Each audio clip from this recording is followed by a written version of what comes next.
முத்துவோட பழைய கதையெல்லாம் வந்தா நல்லாயிருக்கும் அப்படின்னு நினைக்கிறவங்க, மறக்காம நம்ம வீடியோக்கு ஒரு லைக் பண்ணிக்கோங்க. என்ன மனோஜ் தான் வந்து ஏதாவது தப்பு பண்ணியிருப்பாரு. அது முத்து மேல பழியா போட்டிருப்பாரு. இப்போ ரோகிணி வந்து என்ன சொல்றாங்கன்னா, "மனோஜ் மேல இருந்து கைய எடுங்க" அப்படின்னு சொல்றாங்க. "யாரு ரவுடின்னு நான் உண்மைய சொன்னேன்னா தெரியும்" அப்படின்ற மாரி சொல்றாங்க. அப்பதான் ரோகிணி இருந்துட்டு, "நீங்க எப்ப தான் பார்த்தாலே தெரியுதுல்ல, நீங்க தான் ரவுடின்னு" அப்படின்னு சொல்ல, "இதுக்கு தான் நான் சொல்றது. ஒருத்தவங்க பண்ணாத தப்ப பண்ணேன்னு சொல்லி இவன மாதிரி ஆட்கள் சொல்லும்போது தான், இந்த மாதிரி மிருகமா மாற வேண்டியது இருக்கு" அப்படின்னு சொல்லிட்டு முத்து வந்து சொல்றாங்க. அதுக்கப்புறம் மீனா இருந்துட்டு, "விடுங்க நம்ம எவ்வளோ சொன்னாலும் யாருக்கு புரிய போறது கிடையாது.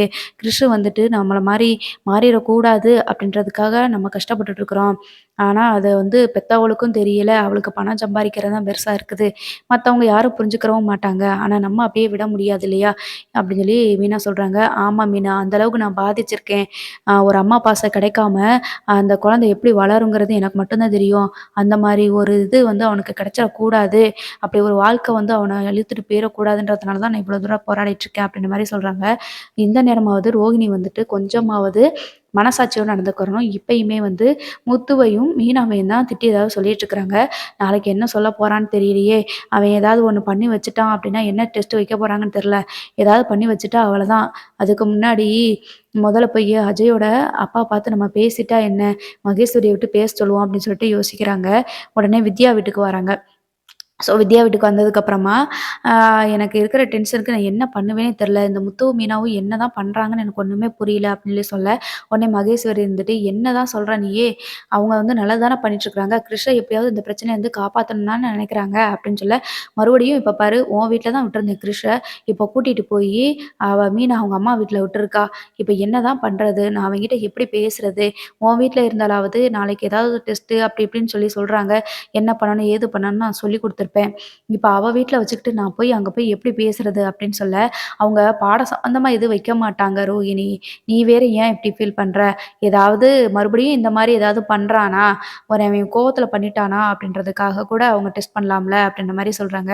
அதுக்கு வித்யா இருந்துட்டு, அதான் கிறிஷோட அம்மா, அப்பான்னு அவங்க அங்க இருக்காங்கல்ல, அவங்க பார்த்துக்குருவாங்க அப்படின்னு சொல்ல, உடனே ரோஹிணிக்கு வந்து கோவம் வருது. வித்யா வாய மூடிரு. உனக்கு அவங்கள பிடிக்கணும்னா நீ அவங்கள மட்டும் தலையில தூக்கி வச்சுட்டு ஆடிட்டு இருக்காத.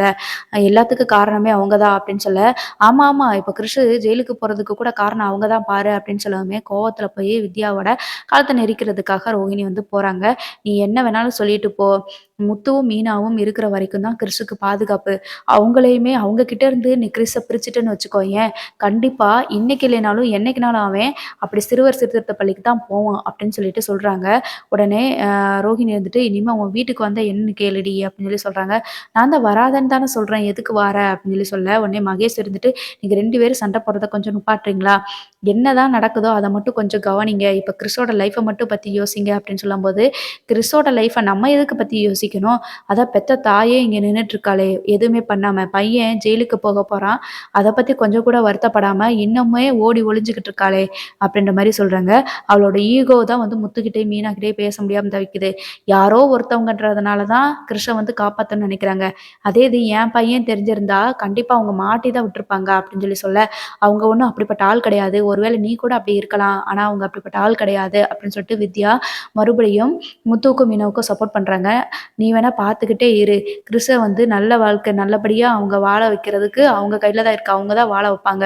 உன்கிட்ட கூட நீ கூட கிறிஷ வந்து பார்த்துக்கிற மாட்ட. உன்கிட்ட கூட கிறிஷ குடுக்கக்கூடாதுன்னு தான் நான் நெனச்சிட்டு இருக்கிறேன்.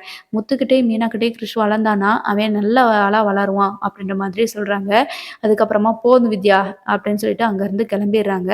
ஸோ இப்பயாவது ரோகிணி கொஞ்சமாவது மனசுல தாயின்ற ஒரு பாசத்தோட இருக்கலாம். சரி இப்ப என்ன டெஸ்ட்டு தான் வைக்க போறாங்க அப்படின்னு சொல்லி பார்த்தீங்கன்னா, மறுபடியும் இந்த மாதிரி அவனோட கேரக்டர டெஸ்ட் பண்ற மாரி தான் ஏதாவது வைப்பாரு அப்படின்னு சொல்லிட்டு நான் நெனைக்கிறேன். நீங்க என்ன நெனைக்கிறீங்க? அப்படின்னு மறக்காம கமெண்ட்ல சொல்லுங்க. தேங்க்ஸ் ஃபார் வாட்சிங்.